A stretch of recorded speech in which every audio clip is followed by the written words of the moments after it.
Today we're going to be taking a look at this OLED from a customer. I did a kamikaze repair and reinstallation and got the console functional. But after leaving the console to charge overnight and testing it in the morning, it was artifacting. So let me show you where this is at right now. We're going to plug the console in and we're going to boot into Hecate, or we're going to attempt to. So you can see this is what happens when we boot into Hecate at the moment. We get green artifacting like this. This is never really a good sign. A lot of times, in my experience, this is going to be a failing SoC. But I have seen it where this exact kind of artifacting can come from cracked solder balls underneath the SoC or the RAM and cause issues with communication between the two. Okay, so let's get this plugged in and turn it on and see what kind of current draw we get without the chip plugged in. So here's our current draw here, and we're getting stuck at 154 milliamps. So this is not budging. So yeah, there's some kind of problem here. All right, so I've removed the FPC, and we're going to apply a little pressure to the SoC in a few different areas while booting to see if this impacts anything. And this would indicate to us that we would potentially have cracked solder balls. In this case, we're only getting 50 milliamps. That's definitely a change in behavior after putting pressure on. What about now that I've removed pressure? Do we get a different current draw? No. So that's an extra weird current draw. Out of curiosity, let's grab a thermal camera and see what kind of heat signatures we see on the board, what could be drawing the 50 milliamps. Usually if the SoC is powering up, it's going to be drawing at least 100 milliamps. All right, so let's see what kind of heat signature we get from the board when we press the power button. So pressing power here. We're getting slight heat on the SoC, but not really as much as I would expect. All right, let's look at the NAND while we power on. 1, 2, 3. Okay, now the console is behaving differently. You can see we're at 180 milliamps, so now it turned on. So this is actually booting now. So this is what I mean about this sort of strange behavior. So we have the RAM heating, right? We have the SoC heating. So the console's booted. Let's see what happens if we hit the power button here. Okay, now I think it just got stuck. Because normally a power button press here would put it to sleep, but 170 milliamps is an abnormal draw. The RAM stopped heating. Oh, I just applied pressure and we're getting a different current draw. You see that? 117 milliamps. That's abnormal. So I'm going to apply pressure again. Oh, and it's going to boot now. So this might be cracked solder balls. I mean, it's hard to say because it just could be that we're booting it so many times. There's a temperature difference. It changes how the SoC behaves. It's worth, even if the SoC is failing, it's worth pulling it off, taking some measurements on the chip itself. So let me get this board on this little preheater here. This is what I like to use for these. So we can also monitor this under the thermal camera to see just how nice and warm the board's getting. We want to heat this to about a little over 100 Celsius. For larger boards, you can preheat the bottom up to like 180. In this case, the board's pretty small, so preheating it that much is not really as necessary. All right, so I'm looking for the board to get up to like 120 C. So we're at like 110 now, 107. So we'll leave it on there for a few more seconds. All right, so our board is nice and preheated up to about 120 C. We also want to protect these plastic connectors with Kapton tape. All right, and some aluminum tape as well. Cool, so that's good. The board's still nice and preheated. Now we're going to preheat the top of the board with like 350 Celsius without a nozzle. So just getting things nice and slowly up to temp. Now I'm just going to apply some Citraflow around the chip. We want some flux, take it underneath, and I'm just going to kind of let the flux do its thing. We want it to go all under the chip. Sweet. And I'm going to get my bent tweezers ready to figure out when the chip is ready to be pulled by just tapping it every once in a while, and then we're going to pull it off with this. This is probably good. We're going to boost the temp up to like 380 Celsius.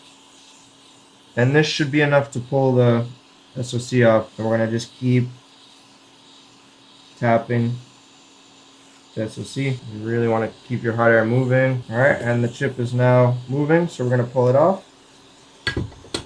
We're going to let everything cool slowly. We're not going to shock cool anything. You don't want to be dumping IPA on here right away. I'm just sort of holding the chip above the board too so it doesn't cool super fast. All right, and while the board is still warm, let's come in and inspect the solder balls. We'll see if we see any signs of oxidized pads. So far, we're just seeing some like thermal paste gunk under here. So far, I'm not really seeing any signs of cracked solder balls.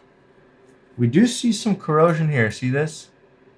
Or something, whatever that is. I don't think that's flux, right? That has to be like, is that corrosion, or I'm not too sure what that is. It's definitely like stuck to the board. Interesting. I'm wondering if we're gonna see something similar on the respective pads underneath the SoC. I don't see anything on the chip, but it's possible it was just on the board. At first glance here, I'm not seeing anything to indicate that we have cracked solder balls. So next, I'm just going to mix in a bunch of leaded solder with all of this stuff here.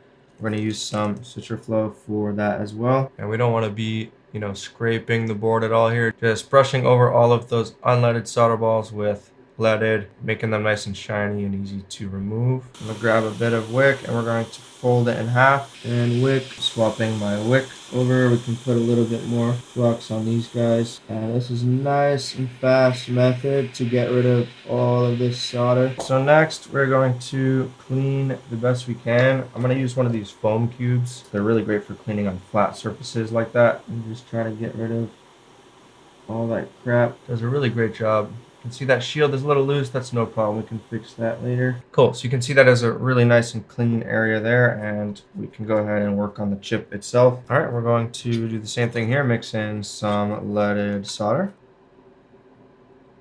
All right, so that's nice and mixed in now. And I just got my new order of MG Chemicals 8341 from DigiKey. This is just sort of my go-to flux right now. And I ran out, so I got a whole bunch of it. So anyways, back to the SoC here. Let's rotate this so that this is like the top corner here. We should be able to take some measurements to ground directly on the SoC. So let's look at the board view here. I've got some notes. This is going to be our V-core rail, and I am used to seeing 0.005 voltage drop to ground on with the chip off of the board. Okay, so I have measurements here with the chip on the board for this particular net, and then measurements here under the detail section with the chip off of the board in my annotation. So I'm going to switch my meter to diode mode here. So now we're getting, 0.003-ish voltage drop. This is what we were seeing with the chip on the board. So that's low, but I'm not going to give up on that yet. Let's just check the the 1 volt rail. This is going over here. So this, again, I'm used to seeing 0.005 voltage drop with the chip off. We're going to go on the corner. And again, 0.003 instead of 0.005. I don't think putting this back on is going to render a working console for us, but we got to try. So let's use our Kingbo flux, our tub of Kingbo, for wicking purposes. All right, I'm going to boost the temp of my iron slightly here, and we can get going with the wicking process.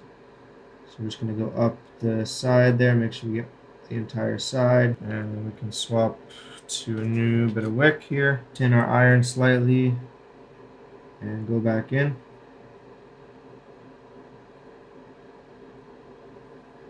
Cool. All right, that's all off. I am liking this Kingbo that comes in that tub for wicking. You can see it doesn't get all nasty, and it kind of prevents my wick from leaving nasty stuff on the chip too. I'm a big fan of that stuff, actually. Anyways, this is looking real solid. I think we've got a few more areas over here and here that I would like to wick. I'm just looking at it sideways here. You can see there's some sticking up still. And this is what I'm talking about the rosin. That gets kind of difficult to clean, but there we go. That flux cleaner made quick work of that. So that's gone, and then we're going to try to do the right-hand side over here. So there is flux inside of the wick, but it's just, I always like to add extra, especially if I'm doing a large area like that. And yeah, that's nice and all flat now, so this is ready for reballing. Probably it would have been totally fine to leave those on there, especially since we're reballing with paste. If you're reballing with solder balls, getting rid of all of that is really going to help you out. Some people don't even actually wick before they reball with paste. They just sort of go over all of the solder balls with the iron. All right, so we've got our jig here, and we're gonna pop the SoC in there. Nice and snug. Get the stencil on there, make sure it's clean. I do clean these after every use, so it doesn't look good to me. Slide it on. Let's take a look under the microscope. Looking real solid to me. Let's grab our larger Mayo spreader because we've got a lot of paste to spread on this particular chip. I usually use this smaller one, but I found they sell a larger version. I'll have a link to that in the description if you're interested. So let me go ahead and grab a nice healthy chunk of paste. I do like to dry my paste out slightly. So for the large amount of paste like this, I'll just spread it out on my mat like this. And then I take a Kim wipe and we're just gonna dab any excess flux off of there. And that's all we need, just like that. And I'm just gonna grab all of this again, or as much as I can get off of my mat again. And we can just clean up the excess. So I like to do this one corner at a time. It's really easy to miss the edges and corners, and then we can hit the center. I think the paste I grabbed was already pretty dry. I don't like drying it out this much for reballing. It's kind of nice to have it be slightly fluxy, but this should be fine. Perfect. So that's nice and thorough, and we're gonna grab a brand new Kim wipe, go over the top, and pull like this. And I like to do that 2 or 3 times just to make sure it's nice and clean and free of flux on top of the stencil. Those little things that look like hairs, those are just scratch marks on my stencil from me scraping the, the stencil with the spatula. Next, we want to heat this stencil relatively evenly, but even so, these are prone to warping if you heat them unevenly. So I do always like to have my tweezers on top of the stencil while I'm going across it. So I'm gonna take the nozzle off of my hot air. We're gonna go to 300 degrees at 40% airspeed. This is pretty low airspeed and pretty low temperature because this solder paste melts at a low temperature. So we're just gonna hit the bottom left corner here and leave it be. So you can see the solder balls are starting to form here. And we're going to just slowly move around the chip. And as we go, it'll go faster and faster.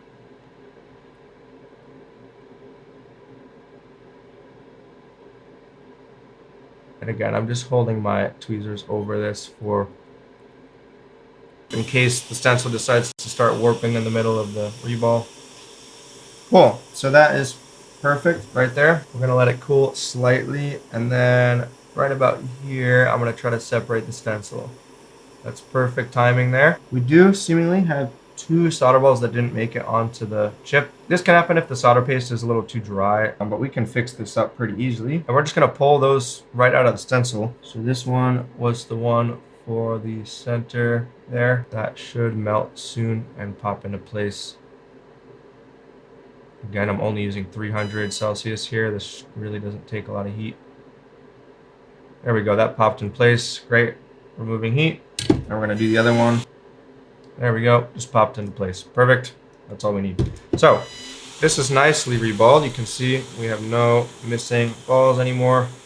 And all those solder balls are super even. You can always look at it from the side if you wanna make sure your solder ball heights are all really even. You can see all of those are exactly the same height. So that's great. Let's put this back on the board and hope for the best. All right, so board is cooled off. We're good to go to test.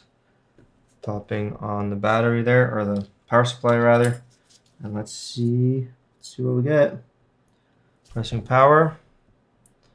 Crazy, I think the board might be booting. Yeah, look at that. It's gonna boot. So again, this doesn't mean the console's fixed because it was booting every once in a while before. So the real test is going to be throw it in a screen and see how often it boots. I'm going to turn it off because we don't have a heatsink on there. So I don't know, maybe, you know, if anything's possible, maybe it's going to work. All right, so let's see with the screen plugged in what we get. We've got the Nintendo logo. This is just a test screen, by the way. This is not the customer screen. Crazy. So it is booting. But again, we don't know if it's going to stay working or not. So it's on. Now we've got brightness all the way down, so we can adjust that so we can see what we're doing here. I mean, it does appear to be functional. I don't want to leave this on too long.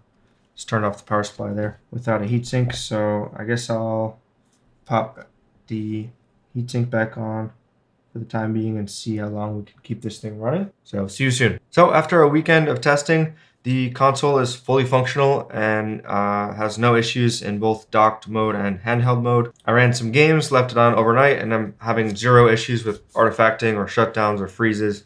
So it really looks like this was a situation where there was cracked solder balls underneath the SoC. I'm somewhat surprised, to be honest, but partially not really, because we did sort of see some differences in current draw when we put pressure on the SoC. But still, it just goes to show you that artifacting is not always going to be a failing chip. It can be poor connection between the RAM and the SoC. I believe that was what it was in this case, even though we didn't see any oxidized BGA pads or signs that we had cracked solder balls. It's very clear after the reball, the console is significantly more stable and is having absolutely no issues compared to before. Now I can already see some of your comments asking, why didn't you just reflow the SoC? I don't really like reflowing, especially larger chips like that, because the more heat cycles you put the chips through, the higher the chance there is of the chip failing. And what generally happens when you reflow larger BGA chips like that is you reflow them.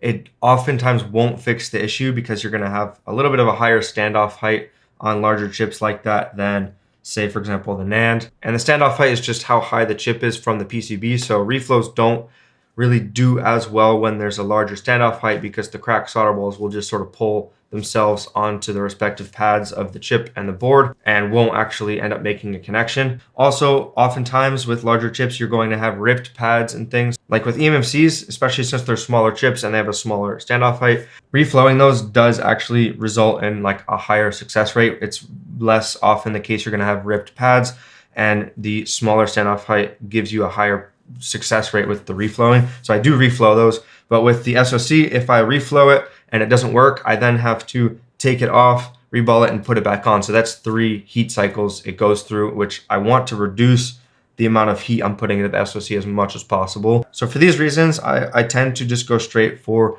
removing the SoC, reballing it, and putting it back on. This both ensures a proper fix and limits the number of thermal cycles that the chip goes through. So anyways, I'm glad we got this fixed up for the customer. I appreciate you guys for watching, and I will see you in the next video. Peace.